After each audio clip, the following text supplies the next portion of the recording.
Lights, camera, and fashion. We have the best of the BC film and television scene today on The Express.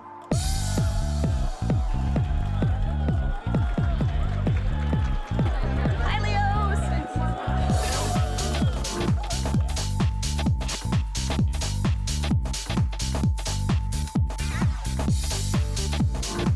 On today's show, this is what I woke up in. I joined the local glitterati at the Leo Awards Gala. The bar gets raised every year here, and I love that. And size is in no way a reflection of talent. Peter finds out how to make it in the music video biz. All right, let's see what all the fuss is about. Melanie talks sci-fi success with the creators of Stargate. It's such a rare thing to have success in this business. And later, Aaron explores the extreme scenes in Carts of Darkness. That and more from the red carpet on our Express Leo's special. This is the 11th year of the Leo Awards, honoring the BC film and television scene, the directors, the writers, the editors, and the performers, including Steph Song, who has worked her way around the world only to find success at home.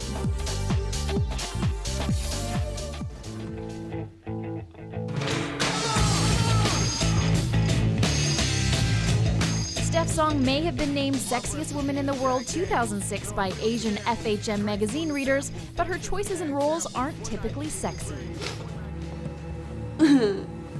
From playing a Cambodian immigrant in Dragon Boys to a Leo and Gemini-nominated leading role in Everything's Gone Green, Steph Song likes to stretch her acting muscles.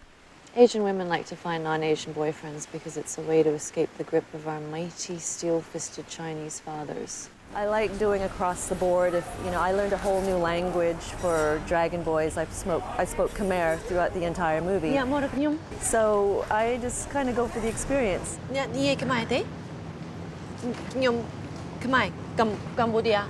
Dragon Boys is a fantastic drama series, first and foremostly. It's set on a backdrop of crime.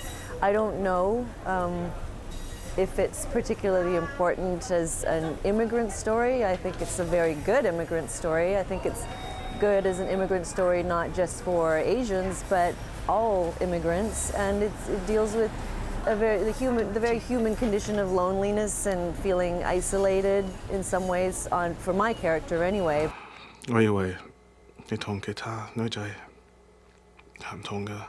Steph had to move away from Canada in search of good roles.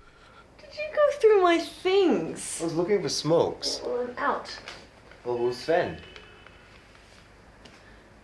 I told you I was married, right? I moved to Singapore after I got my degrees, mostly because I felt like I did come to LA, I did go to LA for a short 6-7 months and kind of found that the climate there for a brand new Asian actress was really harsh. It was very, very hard to get roles. Lucy Liu was getting everything. I don't want to die.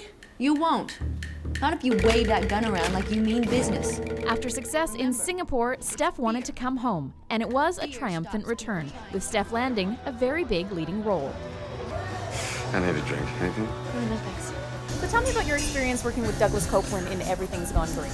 It's kind of a sly commentary on today and the youth of today, and kind of coming to a place in your life where you feel like all the doors are closing very quickly behind you and you have to start, if you were going to do something with your life, you have to do it now. I accept your compliment. 2009 sounds like it's going to be a busy year for Steph as well. I did a feature film called Dim Sum Funeral, which is currently doing the film festival circuits right now. In spring, there's a horror movie that I did with Val Kilmer called The Thaw. That's coming out to coincide with spring, of course, The Thaw. I'm Erin Shaw in Chinatown for The Express. Steph always dazzles on the red carpet, and we look forward to talking to her later, along with hometown favorite ET Canada's Aaron Sebula and some of the cast from Sanctuary and The Reaper.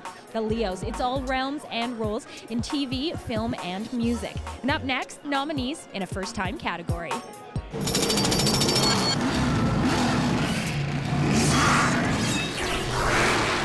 Flashy, purposeful visual effects. Advertisers turn to computer animators to inject energy into their commercials. John Busby and Jesse Davidge produced that one for NASCAR. We just had more offers coming in for work, and our projects were getting bigger and bigger, to the point where we were like, we can probably do this full time and make a living off it. So that's exactly what these two art school grads are trying to do.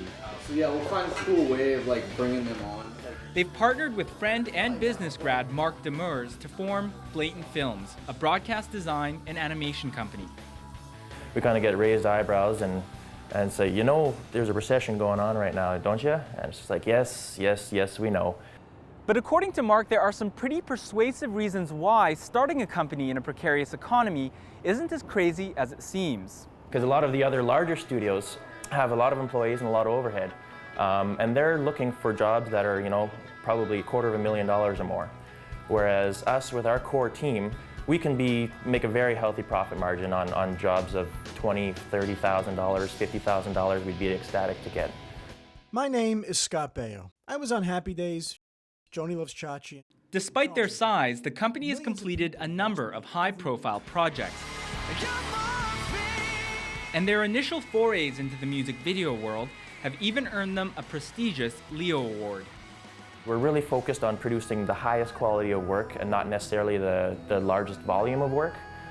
It's a lot more creative and freeing for us to do what we like to do, which is come up with ideas and develop them and interesting looks and stuff. 16-hour days and 7-day weeks haven't abated any of the team's enthusiasm. My creative energy and just physical energy is just probably gone up tenfold now. Just every day it's just, I'm excited to get to work and almost don't want to leave this place at the end of the day. And size is in no way a reflection of talent. Even as students, they've been winning awards and scholarships that have paved the way to where they are now. But engrossed in a career you love, it's easy to overlook the risks. You know, you still have that doubt in the back of your mind and that fear, you know, where you wake up in the morning and say, you know, if this doesn't work, what am I going to do next? You know, how am I going to put food on the table? Thankfully, the early signs are promising. Blatant Films, Mark speaking.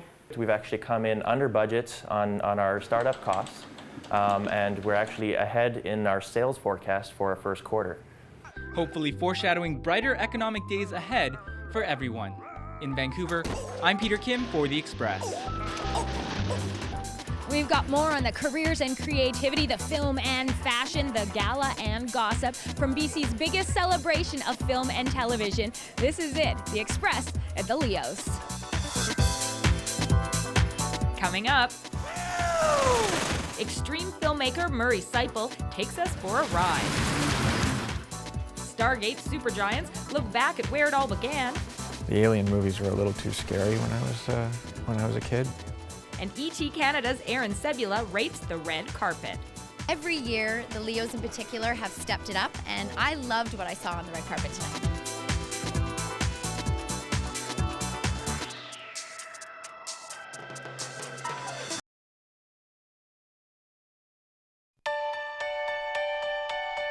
If you're a fan of courage, if you admire determination, if you're impressed by grace under pressure and can't help but share in the joy of victory, then you're already a fan of Special Olympics. Why not make it official? Volunteer, donate, or participate, and be a fan of inspiration, dignity, and acceptance. Special Olympics. Be a fan.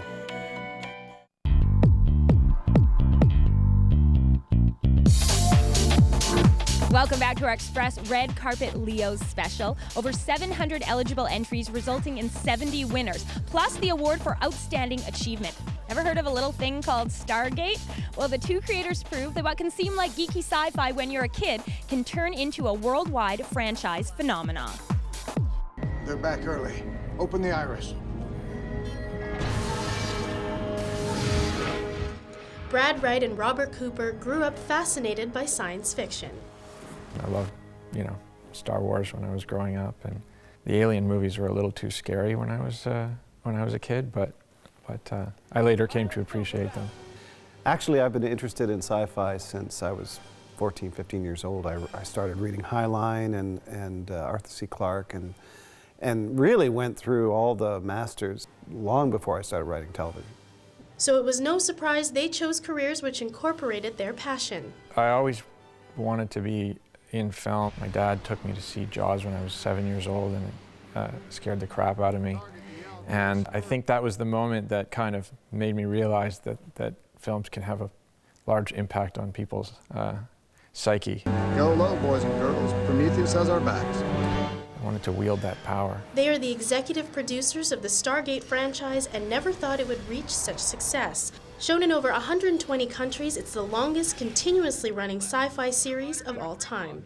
They are also writers for the show and say they are inspired by everyday life when putting words to paper. We sit in a room, the writers, and we bounce ideas. And somebody will come in with a notion, the beginning of an idea, and we bounce it around, we bounce it back and forth, and we see if it holds up to the scrutiny of each other. Brad and Robert are the recipients of the Leo Award for Outstanding Achievement, but they don't have very long to celebrate. I'm going to accept the award and then start prepping to direct an episode immediately afterwards. As much as I like, and it's fun to get awards, there's no question, a pat on the back is a lovely thing. And you can't take it too seriously, because if you jump up and down and say they were right about me when they give you an award, it means you shouldn't, you're taking it a little too seriously. The two were surprised by the success of the franchise, but with the first show, SG-1, ending in 2007, it only left more possibilities to create a new series. Before SG-1 wrapped, Atlantis was born, and now the newest project, Stargate Universe. It's such a rare thing to have success in this business, and just getting to make the show that we want to make and having some of the freedom that we do has given us an opportunity that I think is very rare in the television business. Move out. Let's go. Move. They might be humble about their success, but there's one thing they definitely want to make sure people remember. Stargate is a Canadian show. Most of the interviews I do, most people outside of Canada and a lot of people in Canada think we're an American show. Rob and I are Canadian, and we hire mostly Canadians. It's not hard to tell a bond has formed between these two, but what is their relationship really like? Oh, he's a complete, no, I'm kidding. No, Robert, like I said, I've known Robert now for 12 years. I hired him as a story editor, and he and I get along real well. I mean, we don't pull punches very often. We are often considered interchangeable by the people we work with, and I think that we've always found a way to compromise our individual talents and vision and bring that to the show so that the show and the franchise benefits from it, rather than it being a detriment having two people working together. In Burnaby, I'm Melanie Panetta for The Express. All right, let's see what all the fuss is about. Brad and Robert are currently working on a new addition to the franchise, Stargate Universe. And the Leos, they run the gamut of genres. You have your TV dramas, you have your comedies, your lifestyle shows, your feature-length films, and your documentaries, including a documentary about an underground scene that's unique to North Vancouver, addressing issues that affect us all. The police took my license away. Not allowed to drive any kind of motor vehicle. Okay, where's the motor in one of those things? There's no motor. But hey, I get to go as fast as a car, though. I didn't know there was homeless people on the North Shore. And then I found out they rode shopping carts, which was super interesting to me because I used to film snowboarding and skateboarding. Murray Seipel may not be making snowboarding and skateboarding videos anymore, but his documentary Carts of Darkness has all the thrills and maybe even a little more depth than the North Vancouver filmmaker could ever imagine. I think when people see me in a wheelchair, sometimes they don't know the real story and they assume things. And I think if someone sees someone, out in a parking lot living like this, they're going to assume things, but they don't know the truth. They were immediately open arms, come and hang out with us. I think partially because I'm in a wheelchair and nobody really was speaking with them anyways. It's still summer weather. I kicked out of my house. That's how I do things right now. I live in a bush, collect cans. Murray became a quadriplegic after a car accident in 1996. For a long time, he didn't make films, but he couldn't resist documenting the small group of fun-loving bottle collectors in his own neighborhood. In extreme sports. it's their skateboarding and their mountain biking, you know, it's just something they can do for free and get a rush out of. The characters in the movie don't fit the image typical of bottle collectors, and that's something that attracted Murray. You know, you jump to the stereotype of a person who collects bottles and does drugs, you know, and none of my characters were like that. So I think it's similar for me. I think sometimes people see me in a wheelchair and they think that maybe I was born in this situation or my life is compromised and, you know, I'm lucky if I might get to go see a hockey game or something. But instead, I designed a house, I make films, I draw, I photograph, I travel, and I have lots of fun. Murray says this subculture can only exist in North Vancouver. There's nowhere else in the world where you could have steep streets, these guys that learn to ride shopping carts as a way to get to high school, a recycling program where sort of affluent people put their returnable bottles into these boxes because they don't care about $5. And in the end, Murray gets to experience the thrill as well. Carts of Darkness is nominated for 6 Leo Awards, including Best Documentary. I'm Erin Shaw in North Vancouver for The Express. Glad to see you doing it again. That's awesome. Carts of Darkness is nominated for 6 Leo Awards, and Murray is still in touch with Big Al and the rest of the guys from the film, and they still keep asking him to come out racing. Pretty wild. Now we have more hyper-local West Coast content from the Leo's Red Carpet Gala coming up, including the big screen and the big stretch of red. Stay with us for Sanctuary starlet Amanda Tapping. This is an incredibly supported and vibrant community. Reaper renegade Tyler Levine. Stargate is like an unstoppable just enigma. So, you know, I'm just glad to be in the same category as some of those guys. Hall of Famer Gabrielle Rose. And I would love to see Canada embrace Canadian film and television. And more of BC's best.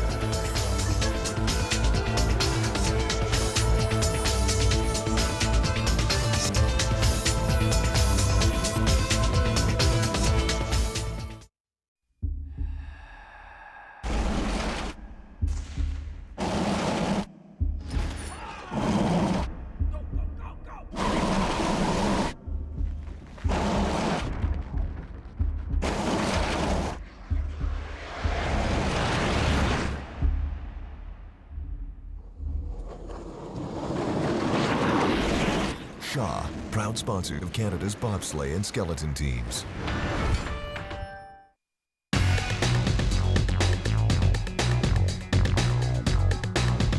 Welcome back to our Express Red Carpet Special. Now, the Leo Awards are definitely about honoring the who's who in the BC film and television industry, but it's also about walking the red carpet with the who's who and getting glammed up like you rarely see in Vancouver.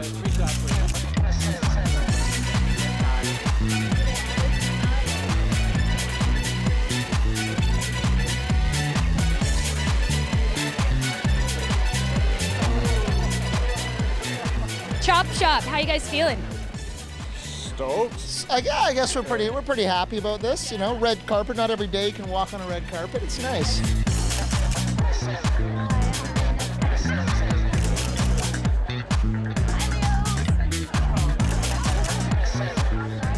Amanda Tapping, looking gorgeous. Thank you. This is an incredibly supported and vibrant community, and there's so many organizations that help support that, and I don't think it's going anywhere. And I think that we're creating more and more Indigenous product. Sanctuary is 100% Vancouver, from the money to, you know, the whole thing. So we're really proud of that. And Sanctuary has, 10 nominations this year? 10 nominations, yippee! If anything had happened to you, I would never have forgiven myself. Because something did happen to me. But you guys all seem pretty tight-knit. Like, is it a close community in Vancouver? It is pretty close. Like, Benjamin right over here is nominated in my category, and I'm a big fan. And also, I work with Christopher Heyerdahl and Jonathan Young, who I'm nominated against, and they're very good friends. Christopher Heyerdahl was there the day my daughter took her first steps, so, you know, it's kind of a win-win situation that way. You know, at least you can root for your friends. And you weren't there, and you didn't see it. And in coming to the Leos year after year, what do you think of how the scene is growing? I love you. I love you too, Robin Dunn. It's Robin Dunn, ladies and gentlemen. I can't have serious conversations on the red carpet.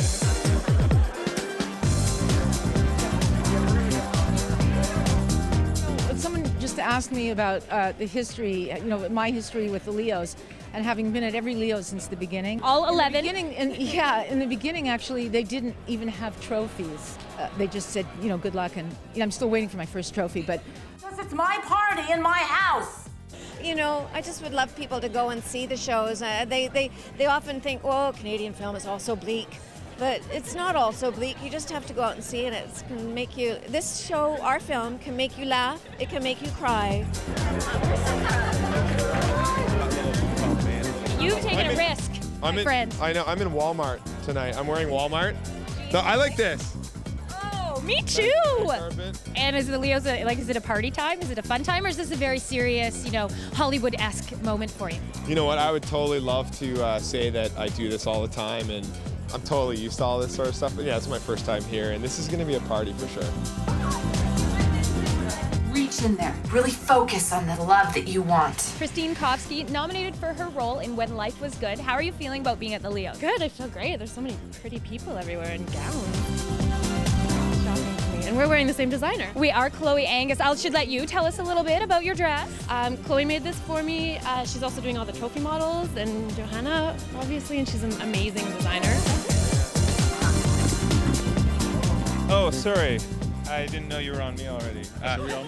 We actually almost wore the same because we have the same style, but I have Alfred Sung is what I'm wearing tonight. But no, it's very local. We brought these lovely ladies with some Chloe Angus attire. Makes us look better.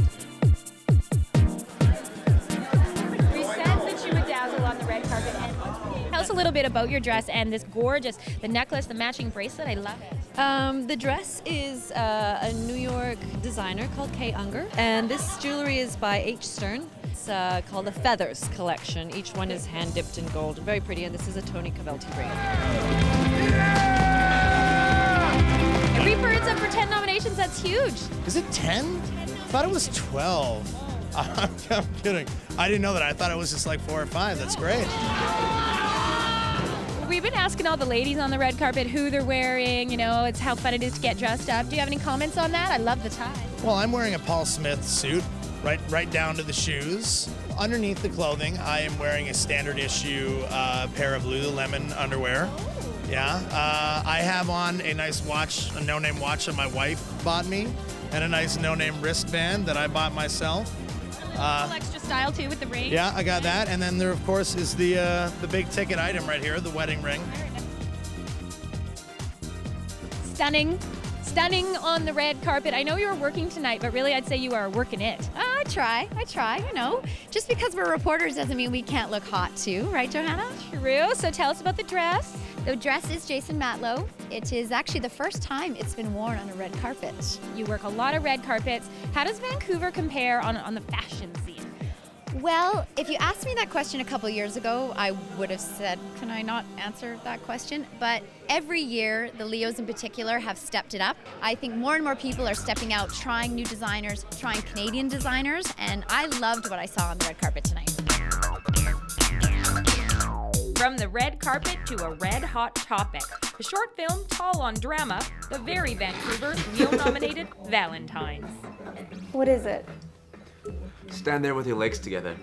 Why? Because I want Kyle to see how beautiful you are. The story was so atmospheric and so compelling that it really, to me, read like a treatment for a short film. What's so funny? The gap between your knees. Filmmaker John Bolton is talking about Valentines, a short story by local writer Nancy Lee. John adapted Nancy's writing to make a short film, and it's screening at this year's Vancouver International Film Festival. The challenge was that it's told in an omniscient voice, so we get the thoughts of the characters, and there's a tension between their actions and their thoughts. Don't get in my hair. I love it when girls say that. And so I wanted to recreate that tension, but without, obviously without a voiceover, without their inner voices, just through dialogue and through action. Jesus Christ. For Nancy, it wasn't as hard as you might think for her to hand over her precious characters to John. By the time my book was published, I had really sort of let go of the stories and moved on to my next project. And so I'm just really flattered that other artists are interested in taking the stories and turning them into films. And I really see Valentine's as Johnny's project. And when I go to see the film, it'll be his work of art that I'm going to see. Valentine's is about a teenage boy who pimps out his teenage girlfriend to his teenage best friend. Nancy wrote it during the time that women on Vancouver's downtown east side were going missing. In the story, the characters watch news reports about someone killing women in the city. What movie is this? This isn't a movie. It's the news. It's about that guy who killed all those hookers. I had read a few editorials about women disappearing from downtown east side, and I had decided that I wanted the book Dead Girls to be an exploration of the question, if there is a predator in the downtown east side who's taking these women and society is just sort of standing by and letting it happen, what does that say about the members of society, and how are we all complicit in that dynamic? Of course, since then, Robert Pickton has been convicted, and John was able to reference the Pickton trial using some pretty interesting materials. Because we were making the film and actually we were cutting it right when the first verdict came down, we actually have permission to use some of the courtroom sketches from the actual trial. And like the real-life Pickton case, the story of the three teenagers is shocking. This story, it's really about the banality of how it unfolds and how easy it is for the boyfriend to talk his girlfriend into it, to talk his best friend into it, and that they have a kind of shared assumptions about, you know, gender relations and especially about men's power over women that makes that easy to happen. Nancy wants the story and the film to bring up some tough questions. What creates women in our society who we then later on view as disposable? And how are we all playing a part in that? And how are we all sort of culpable for that? Not now, Joey. Not now, Joey. I'm Erin Shaw in Vancouver for The Express.